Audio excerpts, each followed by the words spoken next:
Texas Senator Ted Cruz hasn't really known what to do with himself since he got caught sneaking off to Cancun, Mexico for what looked like a last-minute break, while his state was in the midst of a deadly winter storm that left millions without power, heat, or water. After he was caught with his hand in the cookie jar with his impromptu vacation, Cruz admitted the trip was a mistake.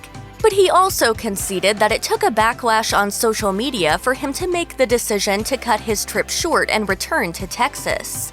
Cruz told reporters, "As it became a bigger and bigger firestorm, it became all the more compelling that I come back. I didn't want all the screaming and yelling about this trip to distract even one moment from the real issues Texans care about, which is keeping all of our families safe."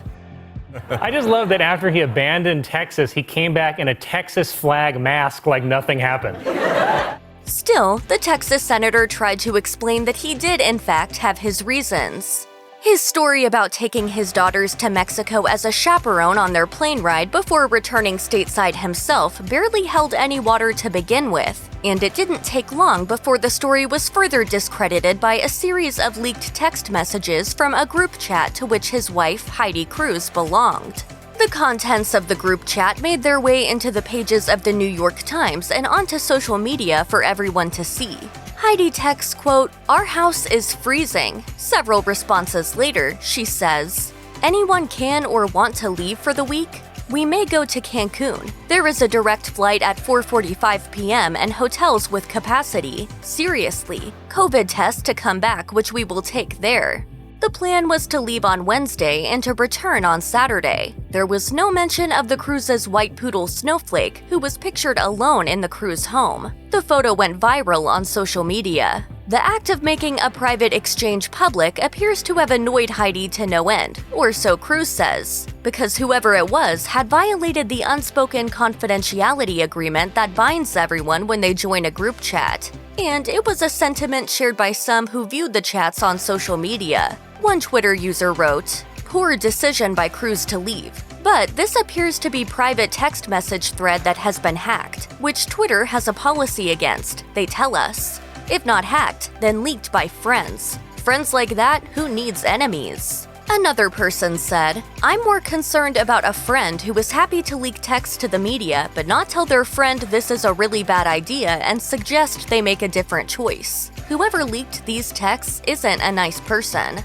Another person saw the leaked text as a cautionary tale. Underreported here, 2 of 10, 20% of the friends on Heidi Cruz's text chain spoke to the New York Times about these messages. Be nice to your friends, folks. That wasn't the only thing that made Cruz mad. He appears to be nursing a grudge because, as he told the Ruthless podcast, he lives in a bipartisan neighborhood and knew people who had put up signs supporting his rival Beto O'Rourke, which he thought was a little rude. But Cruz claimed to have taken the high road because he didn't celebrate in their front yards after he won.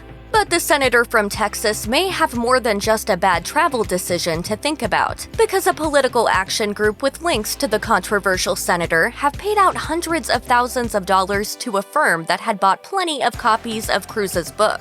Now questions are being raised about whether he used the November 2020 political campaigns to make money. If anything comes out of those investigations, Cruz might get so busy dealing with this that there won't be any trips out of the country at all for the foreseeable future. Check out one of our newest videos right here. Plus, even more list videos about your favorite stuff are coming soon. Subscribe to our YouTube channel and hit the bell so you don't miss a single one.